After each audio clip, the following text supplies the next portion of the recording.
How to send messages on Reddit. So hello guys, in this quick tutorial video I will tell you how you guys can do that. So it was very easy. For that we will simply open Reddit. Now here you guys will see inbox profile, so I'll simply click on inbox. In inbox you guys can see I don't have anyone, so how I can chat with someone, or for that I will simply go to home. Here I will simply click on community, or I can select any post comment section, but I will, it was for to show you how you guys can contact with someone. Now I will simply click on that post.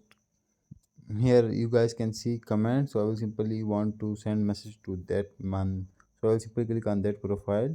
Once I click on that profile, here you guys will see on top three dots, so simply click on these three dots. Also you guys will see chat option with three dots, so simply click on that, and once we click on that we will go to that user inbox, and here you guys can send message to that user.